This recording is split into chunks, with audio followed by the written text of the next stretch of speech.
obviously I'm not expecting perfection.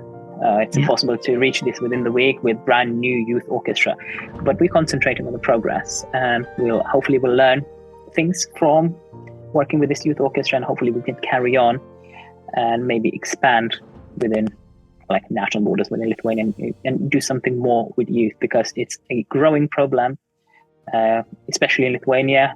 United Kingdom is also suffering kind of the same problems, and solutions are needed soon. Otherwise, 10, 20 years, we will have no orchestras in the world left if we have no students studying. Good afternoon, Marius. Good afternoon, Petra. How are you? I'm fine, thank you. It's so lovely to meet you here on Zoom. Likewise. Are you in the UK at the moment? Yes, I am. I am in the UK, and I'm actually in school at the moment. Oh, really? Tell me about the school. So I'm a head of music in a primary school in the United Kingdom, and it's called Westminster Primary School. It's on the Isle of Sheppey. Yeah. It is one of the most deprived areas in the United Kingdom. So kids usually don't have a lot of opportunities, and the level of education is quite low. So in a sense, it's a challenging job, but very rewarding, because I have a chance to bring music and bring arts and all these opportunities to those children. Wow. Is it not incredible that you have this opportunity to do that? Because you would think, if you say if it's the school, it's in a deprived area, then you would think, okay, so arts would be the last on their list.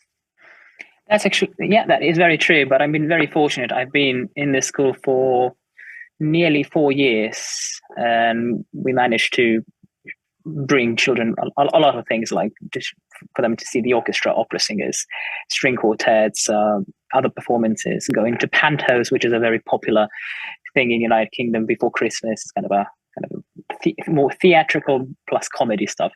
But so I think our kids are very lucky that the school is really invested in music and arts. Really? And can you see a difference in children because of that? Oh yeah, absolutely. I would say the literacy and maths levels, because of music education, has improved. Their behavior has improved because they have weekly lessons with me.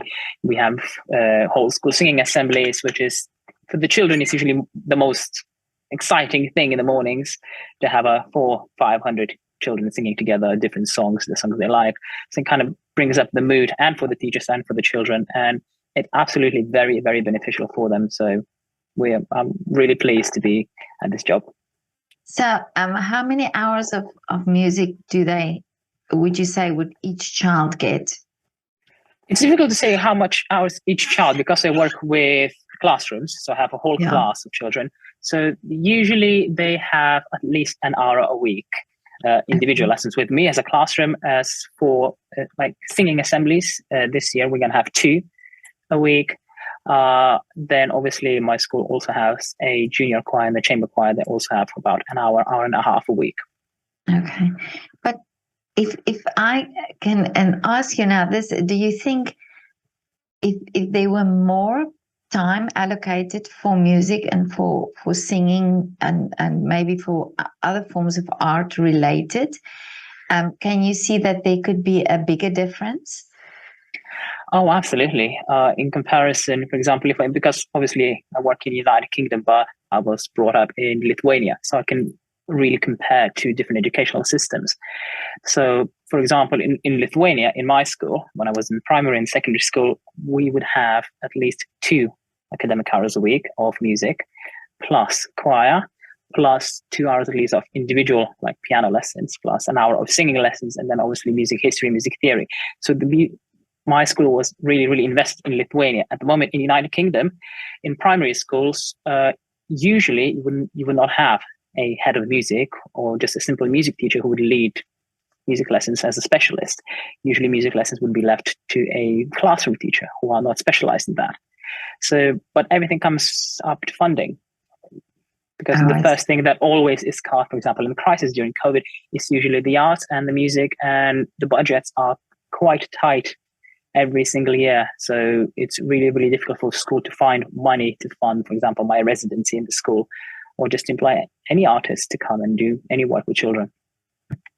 And do you think it's also a matter of perception that people have this idea that music is just the 1 hour lesson in the week, so it's not that important? How in the staff of the school, what is the perception there of what you are doing at the school? Do they value what you are doing? I would like to say so. It's always very difficult to say if they value, because obviously from my point of view, I would say so, because I've been in the school for 4 years, and the support I would receive from head teacher from the school, she always very engaged. She wants to do projects. She wants children to engage in music, instrumental lessons for them to learn to sing. She sees a great value in these lessons. The same thing as my other colleagues, other classroom teachers. They do really believe that music is as important as literacy, as maths, as science, and etc. Because as for well-being, music is always very related to maths, related to literacy, related to physics. Music is, we always like to say that, cliches say that music is a universal language. And we can use music in pretty much every subject, and music can help to develop other subjects. And I really can see this happening in this school. I just wonder always that why is it that, that we have the situation where maths and sciences are very much in the forefront in all the syllabuses and all the planning of a school, but then also music, just like you say, just 1 hour in a week. But now you're saying also it's about funding. Yes, pretty much is about the funding. Obviously, literacy skills, maths is very important. If the children can't count or can't write, we might a bit of in a pickle. But personally, I think that music should be placed within the same level as literacy and maths. Maybe not as many lessons a week, because usually in primary school you have maths in the morning, the literacy, and then topic or PE. But I would really strongly advocate for more music lessons in primary schools, and I would strongly believe that would really impact the general level of education within primary schools and within secondary schools as well. But now, Marius, you also have an orchestra. That is correct. So obviously the school is my main job, that, as I like to say, pays the bills. Yes, I do have an orchestra. I'm in charge of Kent Philharmonic Orchestra in Southeast England. It's a freelancing orchestra. Usually musicians are called in when I decide to put a concert on, and we usually have 3-hour rehearsal and a concert. So luckily, I have a chance to work with really, really top-class musicians from all across United Kingdom and Europe. For example, my principal, the concert master of the orchestra, is a leader of BBC Symphony Orchestra. In the most recent concert was musician from London Chamber Orchestra. So literally the level of professionalism within the orchestra is quite high. Like London Symphony, BBC Sym, had musicians from Malta Philharmonic coming, and I want to expand and bring more professionals to play with the orchestra. But obviously it's also not a cheap leisure to have to put all these concerts together, because musicians are obviously, they need to earn money.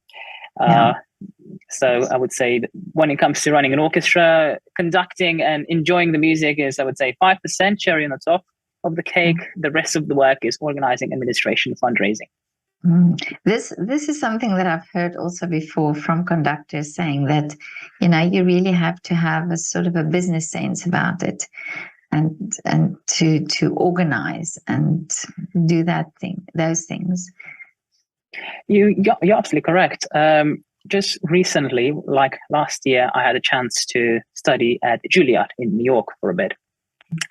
And my teacher said a very, very touchy thing about the purpose of a conductor. Obviously, in 17th, 18th 70s or 80s, the conductors would usually come to the orchestra, conduct the orchestra, and done. Got the salary, nothing else to deal with, just the musical bit of the performance. Now we're moving to the world when conductor needs to be multi-skilled. You need to have knowledge in PR, in marketing, fundraising, in public relations, networking. You need to have a full baggage in order to sustain the orchestra, because the state funding for the orchestra is always kind of decreasing as well. Everything comes in sponsorship and fundraising and writing funding applications. So you need to learn that specific fundraising language. And it usually takes a lot of time, and you need to be ready for bumps in the road, because you write 100 applications, one of them might be successful. So you need to be quite hardcore and not to get upset and just carry on going with your ideas. But now, did you start the orchestra? Is it your initiative?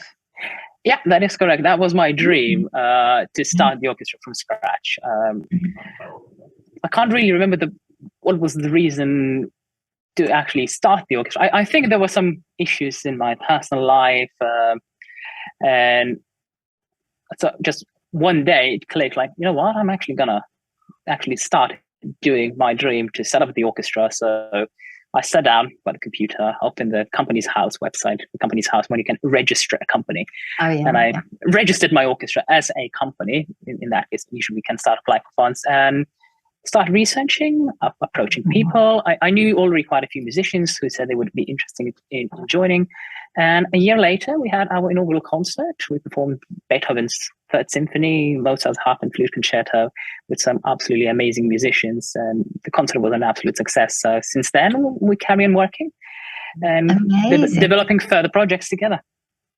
That's amazing. So you just did it. You just didn't think too much ahead, and you just jumped in and did it.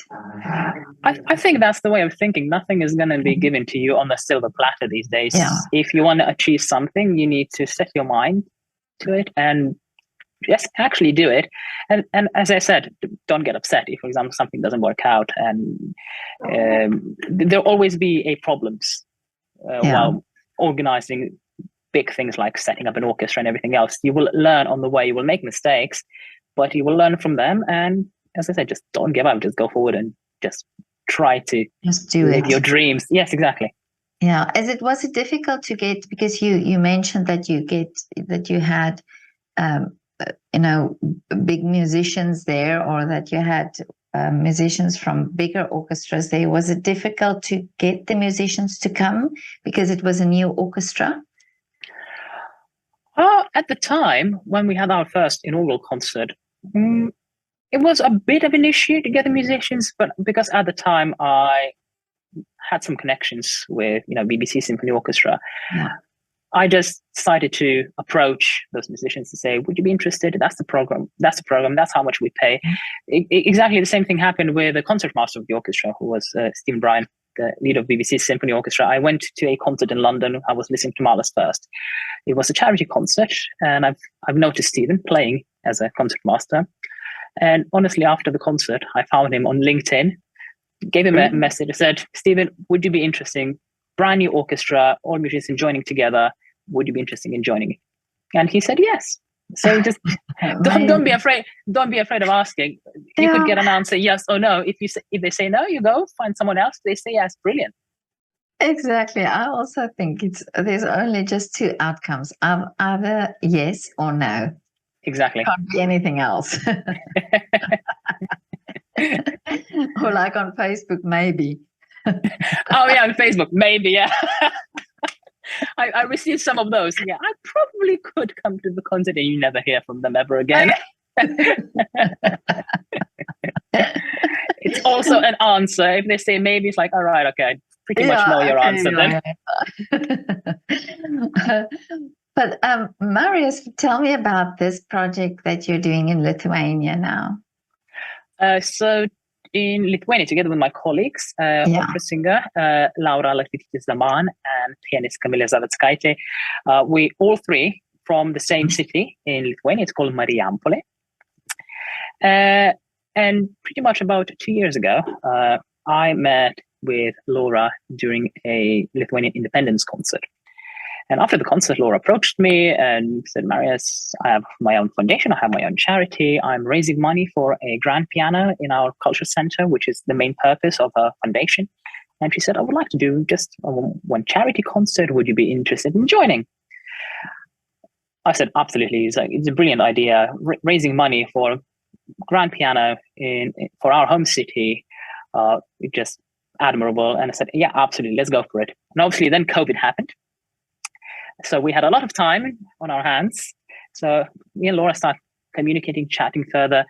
So instead of having one charity concert, we end up creating a brand new full-on festival with, educational program, concerts in regional churches, and inviting other Lithuanian musicians to play for us. And then obviously Camille joined us halfway through the first festival. And then we became three musketeers, as I say. Mm-hmm. And the reaction kind of responses from the first festival were really positive. It was a brilliant experience for all three of us. So we decided that the audience said to us, yeah, you should carry on. And we're listening to our audience, to our people, to our neighbors. They say, we need this music. We need these festivals. We need proper classical music festivals in our home city. And we decided that we're going to carry on. And this year is our second season, starting in literally a week. On the 10th of September is our opening concert in our home city. Amazing. And now you say it's a charity concert. So the musicians that are involved, they play without a fee. Or how does it work? Well, the original plan was to create a charity concert to raise money.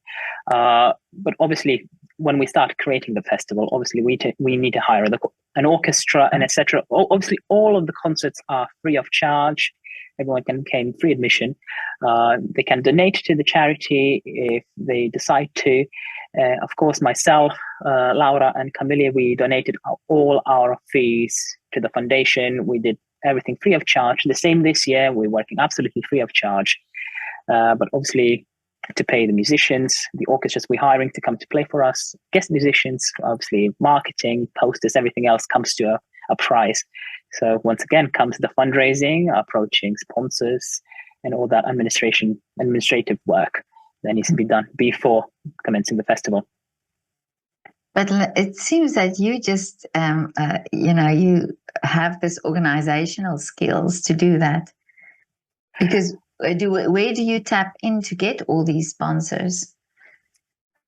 Well, it took time. It took time to realize how to do it, how to approach foundations and charities, and anyone who would be willing to contribute to the festival. It was a progress. But I'm happy that I'm interested in fundraising. I'm interested in all of that admin stuff. I really enjoy doing it. Because usually you can meet a musician and just mention what fundraising and they will run from you, because doing a fundraising is it's a really, really difficult job, because you need to sit hours and hours, do research. For example, even if you send a letter to a company to say, would you be willing to be our sponsors? You need to do the research about the company, about the CEO, to see if they funded these events in the past. You need to relate this into your letter. And it takes quite a few hours to write just one letter to a simple company to see if they fund you. The same with fundraising applications. You need to look for different approaches. For example, this year, we are very lucky that our principal sponsor is Arts Council England. Even the festival is in Lithuania, but England is funding, our festival is funding the educational program for the children, because we're creating a new youth orchestra within the frames of this festival. So the principal is Arts Council England, and sadly, we didn't get money from Arts Council Lithuania.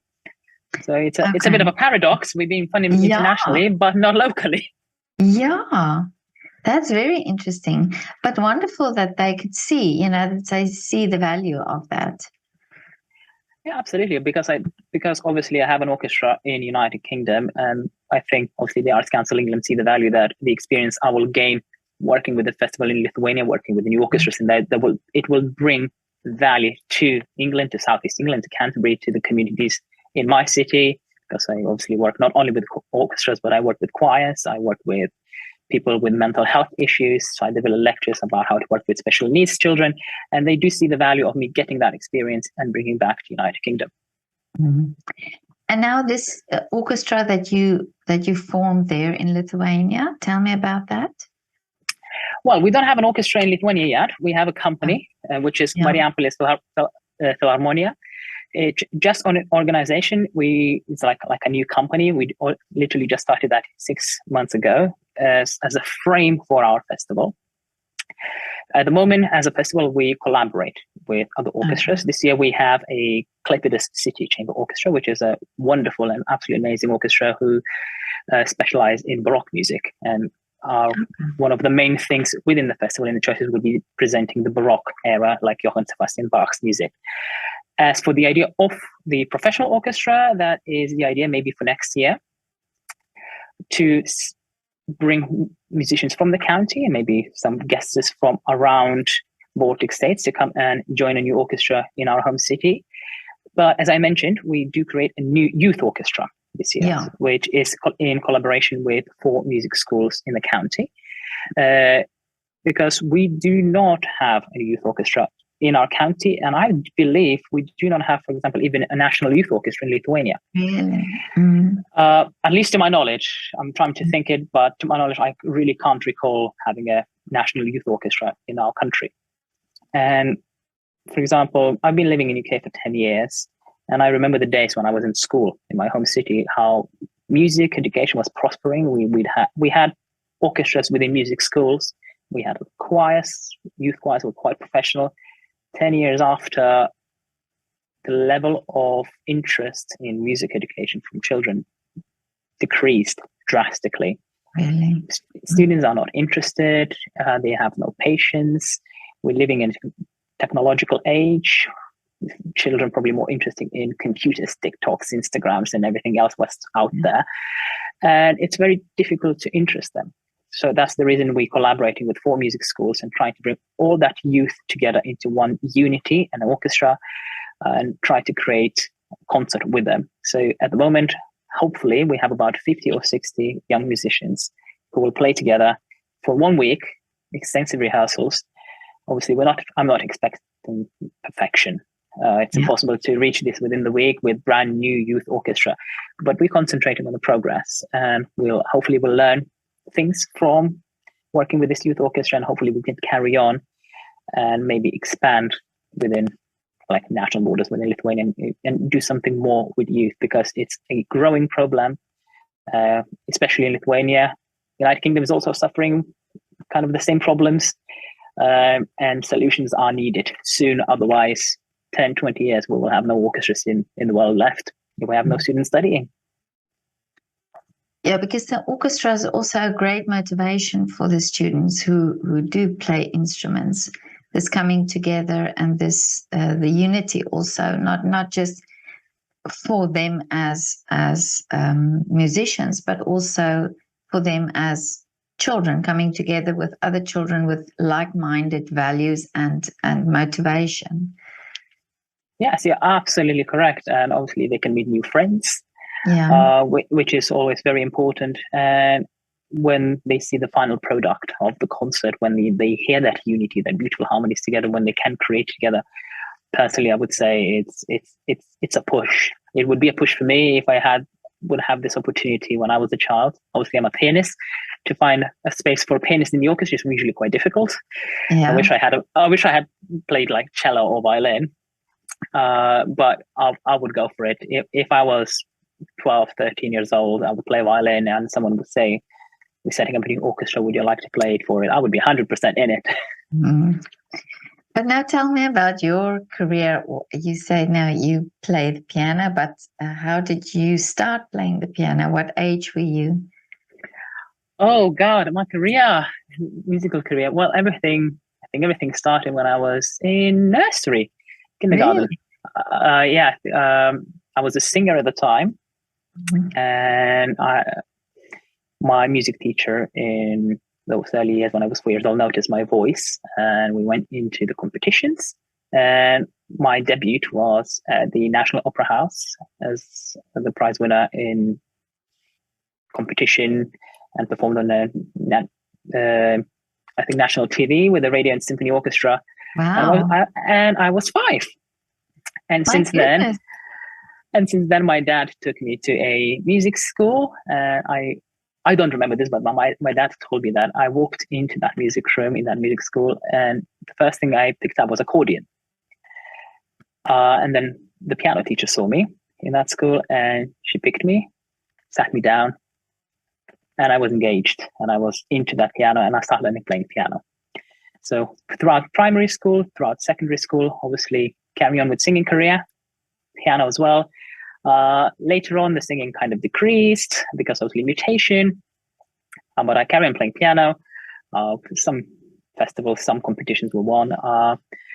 But to be honest, at the time when I was in like year 10, 11, I said to myself, I will never study music. I had enough of it. It makes me sick. I don't want to touch the piano ever again. I said I want to go into politics. I want to be a politician or work within the environment, be an environmentalist. But everything changed in 2008. Remember, like it was yesterday. I was on tour with my choir and we went to Vienna. And in Vienna, you have a beautiful music museum. And I believe on the third floor, you have a massive screen with a podium, and you can conduct a Vienna Philharmonic Orchestra. Obviously, it's a computer. Obviously, it's a computer. Yes. So the electronic baton follows your beats, and they try to match you, and they play. And I remember I played Radetzky's March. Obviously, because my conducting, I would say, I'm very flamboyant. All the flowers happening. The orchestra obviously, computer couldn't understand what I was doing, so they booed me out. So you can't conduct. But only that moment when I had the chance to stand on the podium and conduct, obviously not real orchestra, that was the moment in my life that turned, and I said, actually, I want to be a conductor. So I decided that I will go abroad to study in the United Kingdom. Got into university, studied general music, then later on masters with conducting, and that dream just carried on going. And that Radetzky March that always stuck in my head, that I need to conduct that piece with the real orchestra. And I do remember another story that I think when I was in university, after my master's degree, after my bachelor's degree, once again I went to Vienna to the same museum to celebrate years, and I conducting the same piece with computerized Vienna Philharmonic, and then once again they couldn't understand my conducting. So I got so annoyed with them. I got so annoyed with the computer system who can't understand simple beating system. I got back to United Kingdom, and I had a concert with the symphony orchestra in Canterbury Cathedral, and I specifically picked Radetzky March and nailed it. Oh, really? So there's something with that computer in Vienna, but something clicked. Something clicked. I don't know what. I know it was not real music. It was a recording playing back to me, but something. I still have that memory that really stuck to me. And I said, I really want to work as a conductor. I want to stand in front of the orchestra and just be there. And since then, all across Europe, working with the orchestras in the United Kingdom and in Lithuania, bit by bit, my career is going up. I do hope. Yeah, and amazing that you work at a school, and really, because I think that is such a great privilege also because you never know when you work with children who you will inspire. Yeah, you're absolutely right. It takes time to notice the interest or that little spark in someone's eyes. For example, in my music lessons, when I work with children, they're not very normal music lessons, as you would imagine. I'm not standing in front of the board and saying that is a crotchet, now we're clapping the rhythm. I'm trying to make my music lessons as interesting as I could think. For example, the way we learn the rhythms, we're listening to Tchaikovsky's Nutcracker Suite, for example, Russian dance, and we go outside. I take the speaker, we take basketballs, and I teach to play basketball while listening to Russian dance rhythmically. The same thing with Rossini's overtures. We play with the drumsticks with a very specific rhythm game when they pass the drumsticks and they learn the rhythm, which is exciting. They love it because it's fun, but at the same time, at the back of the mind, they're learning rhythms. I'm introducing physics. I'm using electricity, for example, explaining, for example, simple electrical circuits, which is part of their curriculum. I show how I can create music using simple bananas, for example, any fruit who transfers electricity, that connecting some wires and just pressing a banana and closing the electrical circuit that will create a signal that goes to the computer, and literally we can play a piano within bananas. And I try to think of lessons like that, making instruments out of carrots and fruits, and introducing kids to music through kind of more fun way, and at the same time trying to show the more serious side of the music, obviously teaching them rhythms and music history, music theory, but always kind of through more fun, engaging way. Otherwise, children will lose the interest. And then after these lessons, you can see someone who shows an interest. You see that spark, that they feel happy. And when you speak with the parents, they come to the school just because of your music lessons. And you start working individually with that student, and you unveil absolutely amazing talent. I had a student who could absorb the knowledge so quickly, so I could teach him within 3 lessons the theory and everything. For example, how to play piano, that would take me at least half a year with other students. Really? So engaging. So being engaging, trying to spark that interest into music is very important when it comes to working with children. And I try to always spot the ones who are really, really engaged and try to approach them and talk to parents and say, I think that kid has got something really special and I would like to work with him individually. And bit by bit, I will develop within the school little army of star students and musicians who maybe within the next 20 years will be new Alison Balsam, or I don't know, Montserrat Caballé.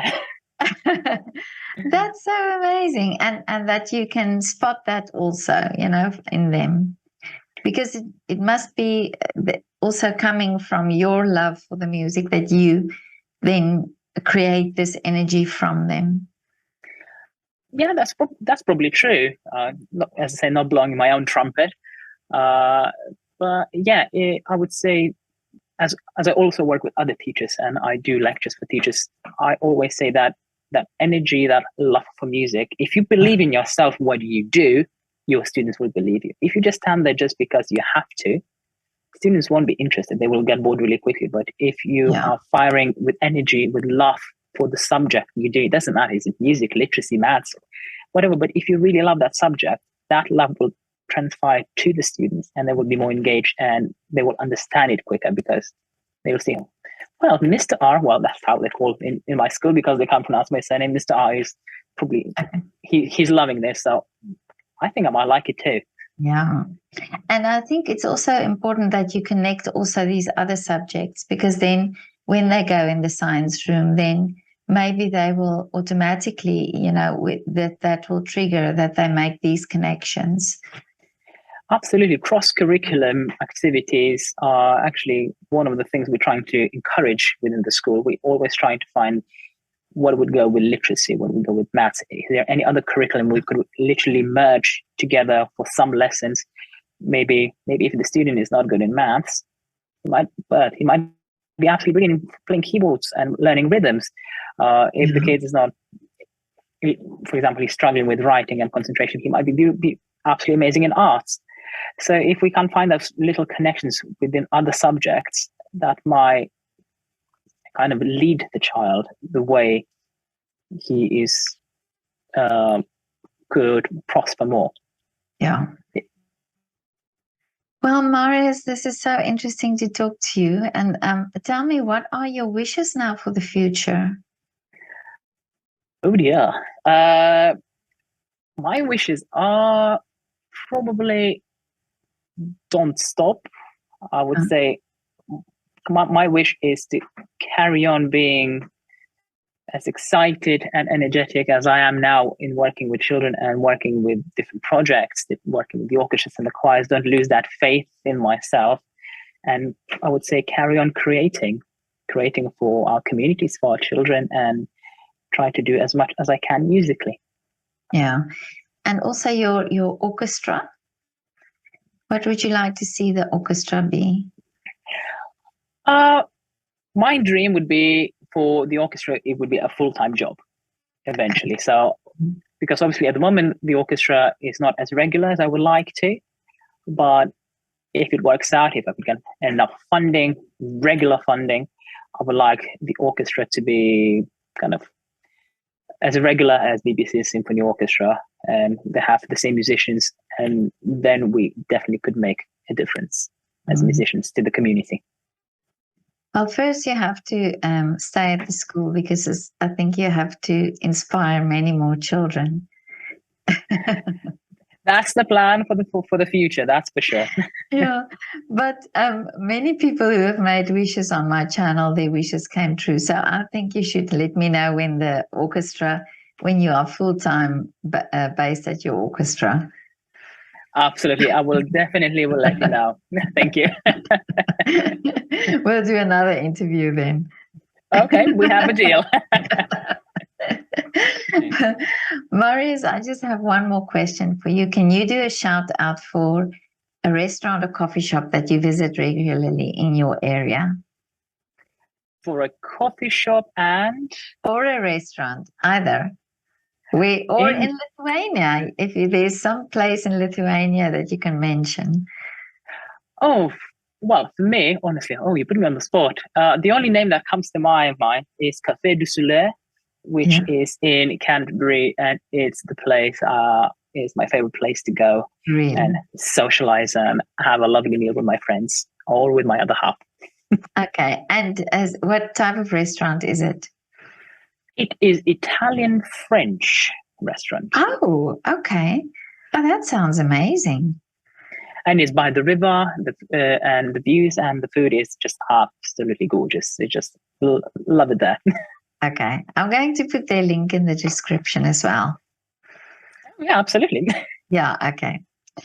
Well, Marius, have a lovely afternoon, and thank you so much for your time. And I hope I hope I didn't interrupt now our next lesson. Oh, no, don't worry. You did not. So thank you for this opportunity, Petra. Honestly, it was an absolute pleasure talking to you this afternoon.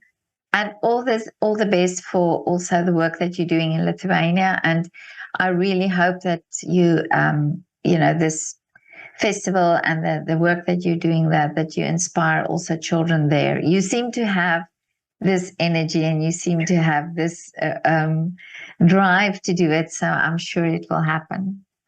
Thank you very much. We will do our best. Yeah. Okay. Okay, Marius. I hope to meet you one day in person. You have to let me know when you come to Vienna. Absolutely. It would be lovely to have a coffee and carry on chatting. I think it would be brilliant. That would be great. Okay. I will definitely let you know. Okay. Thank you. Thanks, Have Petra. a lovely afternoon. You Bye. too. Bye-bye. Bye-bye.